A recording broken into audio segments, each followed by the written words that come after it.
یعنی motivational speaker آپ کو کہتا ہے کہ میں آپ کو سمجھانے کا، قائل کرنے کا، ایک نشست پہ بیٹھنے کا 5,000 روپیہ لوں گا، اور ہمارے اسٹوڈنٹ وہ 5,000 روپیہ دے کے اس کے پاس بیٹھتے ہیں تاکہ تھوڑا موٹیویٹ کر دے، لیکن اتنی کتابیں لے کے عالم جمعے والے دن بیٹھا ہے،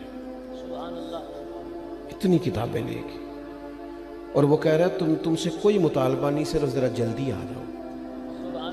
مسجد میں پنکھے چلا دیے ہیں، آسانی پیدا کر دی ہے، وضو کا انتظام کر دیا ہے، چونکہ میں آپ کو ذمہ داری سے کہتا ہوں کہ کچھ چیزوں کے لیے بندے کا دل اگر اس طرح کھل جائے نا جس طرح ہونا چاہیے۔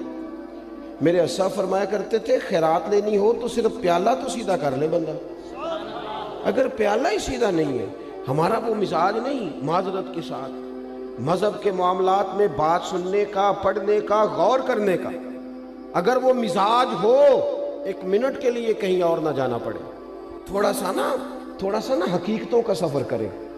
بڑی ہو گئی رسمی باتیں، بڑا کچھ ہو گیا، اب تھوڑا سا نا ہمیں اپنے مزاج میں دیکھو۔ حضور نے کہا تھا کسی صحابی سے کہ میرے ناک سے یا میرے منہ سے بلغم نکلے تو چہرے پہ مال لینا، ادب اور محبت اور والہانہ پن ہو تو انداز بھی آ ہی جاتے ہیں، انداز آ جاتے ہیں۔ حضور نے کہا تھا کسی سے کہ میرے وضو سے جسم سے جو پانی لگ کے گزرے تم چہروں پہ ملنا، کہا تھا۔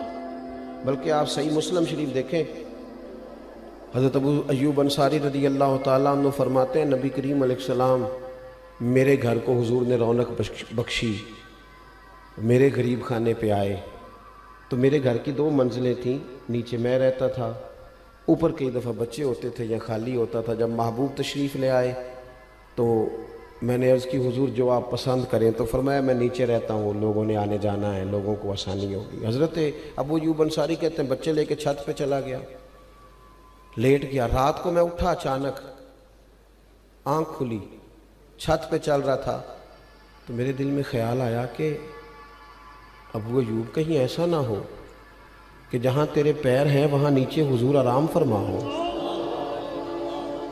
خیال آیا، یعنی اگر حضور اس کو بطور ادب ان کے سامنے بیان کرتے تو محبوب فرماتے ادب یہ ہے کہ میں اوپر رہتا ہوں تو نیچے رہے، لیکن نبی پاک صلی اللہ تعالی علیہ وآلہ وسلم نے ایک اور انداز، صحابہ نے ایک اور انداز ہمیں حضور کی غلامی کا سکھایا کہ یہ حضور نے کہا نہیں۔ حضرت ابو ایوب کہتے ہیں مجھے وہ خیال آیا تو میں ایک کونے میں ساری رات کھڑا رہا، اور وہاں میں نے ساری رات بیٹھ کے گزار دی۔ صبح آ کے عرض کی یا رسول اللہ میرے بس کی بات نہیں ہے چھت پہ رہنا، جہاں نیچے آپ تشریف فرما ہو۔ محبوب نے یوں نظر اٹھا کے چہرہ دیکھا اور ان کی قلبی کیفیت اور ان کے باڈی لینگویج اور ان کا انداز کا اخلاص، فرمایا ٹھیک ہے تو بچے لے کے نیچے آ جا اور میں اوپر چلا جاتا ہوں۔ یہ صحابہ نے نا ہمیں حضور کے ساتھ والہانہ پن، ایک تو محبت کا والہانہ پن، ادب کا والہانہ پن، اور تیسری بات، اور اسی کے قریب جا کے میں نے بات سمیٹ دینی ہے، وہ نبی پاک کا حکم ماننے میں والہانہ پن رکھتے تھے۔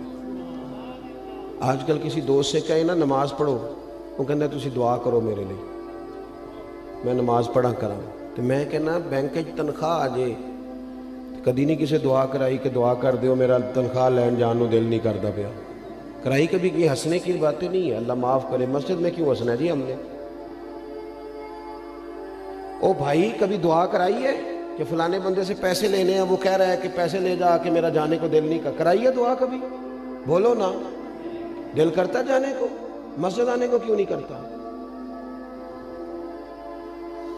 عجیب بات ہے نا کہ میری جس سویرے آنکھ نہیں کھلتی، میں دیکھتا ہوں نا جس کی صبح 4 بجے باہر کی فلائٹ ہو اس کی آنکھ کھلتی ہے کہ نہیں کھلتی؟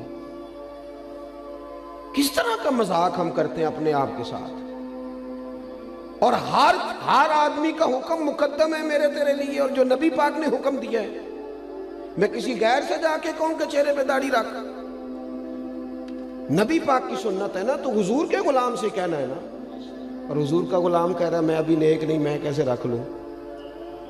یہ کس حدیث میں لکھا ہے کہ جو پورا نیک ہو وہ داڑھی رکھے گا؟ حلال حرام کے مسئلوں میں جو امت آج تک احتیاط نہ کرے، ہم پاک رسول کے ماننے والے ہیں۔ نبی پاک نے اپنے مقدس قدموں کی برکت سے اس امت کو پاکیزگی عطا فرمائی ہے۔ کیسے لقمہ حرام ہمارے منہ میں جا سکتا ہے؟ کس طرح بھلا؟ طبیعت کیسے گوارا کرتی ہے؟ مجھے بتاؤ نا، آپ سے سوال پوچھتا ہوں، آپ کی توجہ ہے میری بات پر؟ گوشت پکا ہوا ہو نا بڑا بہترین بکرے کا اور مسالہ بھی مرضی کا ہو، بندہ 2-3 لقمے کھا لے اور مزہ بڑا آیا، تو پھر ایک بندے نے کہہ دیا کہ یہ نا صدقے کا ہے، آپ کے منہ میں اس کا ذائقہ بدل جاتا ہے۔ صحیح کہہ رہا ہوں؟ جس طرح آپ کے منہ میں، اور اگر کسی نے کہہ دیا یہ تو مردار ہے، ذبح ہی نہیں کیا گیا تھا، تو ہو سکتا ہے الٹی بھی آ جائے، کہہ کر دے کہ یار یہ ٹھیک نہیں۔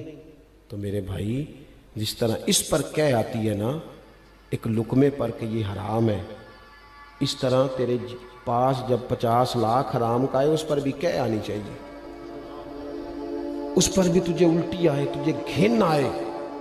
حضور نے اس طرح تزکیہ کیا، یتلو علیکم آیاتنا ویزکیکم، اس طرح تزکیہ کیا تھا کہ ان کے قریب کوئی شے ناجائز آ سکتی نہیں، سوال ہی پیدا نہیں ہوتا تھا، ذہن سازی ہو گئی تھی۔